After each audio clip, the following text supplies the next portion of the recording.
part of the solution that we need to have to develop our own way for individuals, for our young individuals, our young students that are going to school today who are failing, sort of give them a little more to be able to go on in higher education. How does the circle enter into the teachings of the Aboriginal and First Nations people? I guess when we're teaching, we always form a circle. Our drums are round. Reason for that, I guess, is it's a very sacred, because the universe or the world is round. Trees are round. And when we look at the four directions and we create a circle, I think one of the things that we do in teaching the sacred circle is that east is foremost in the directions.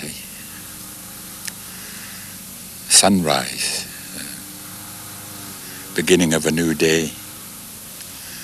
And that's the time of the day you're supposed to get up, like I was saying before, that we make an offering. And we reflect on some of the things that we might want to do for that day. And, the symbol of the east is the eagle. They say that the eagle can see a long ways. So we need to do that at the first part of the day, that we can look in the distance and that we might see what we can deal with for that day. Then if we move on into the south, in our area, that's the direction of the Aboriginal people here, south, because of the warmth. People in our area here are warm people. And it's symbolized by the deer people here, the story of the deer people here in Saanich. And I always tell the children about, when you're hunting deer, you just don't take a deer for granted that it's an animal or people at one time. I think the difficulty we have, and not only for Native people but for everybody, is that when we reach the direction of the west, they said the direction of the west is darkness, And darkness and death is the same. We never know when death is going to come. And that's always kind of the hidden area, because they say we get to that point and we don't want to reveal anything. We hide things. And we feel it's hidden, but other people see it. We don't want to deal with it. And that's,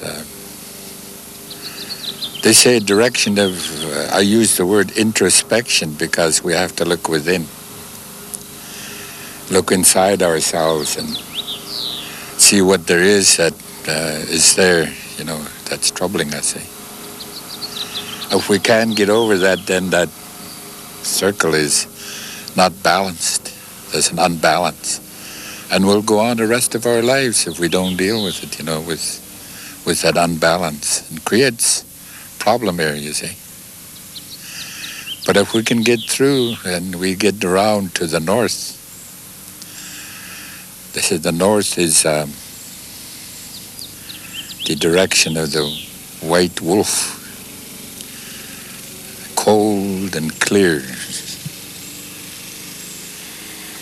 And it's the direction of knowledge. And if you've completed your cycle, your circle, And then there's knowledge, and that's where that word wisdom comes from, they say. Wisdom comes from the north.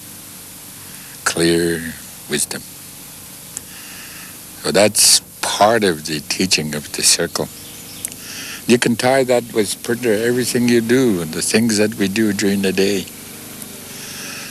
Problem areas we come about, and if we can look at our circle and see where we've fell short, because we're human beings. We make mistakes, although we don't like to admit it sometimes. We figure we're perfect people. Yeah, and some more so than others. They say, I can never go wrong. But, I think that's trouble with some of the politicians these days, They figure they can't go wrong. So. But it's important to me. It's important to my family. I even have a family circle that involves my daughters and my late wife and my 7 sons. How we tie into each other as a family circle, which is very sacred to me. And my wife is still in spirit in that circle. It'll never disappear. That's what it means to me.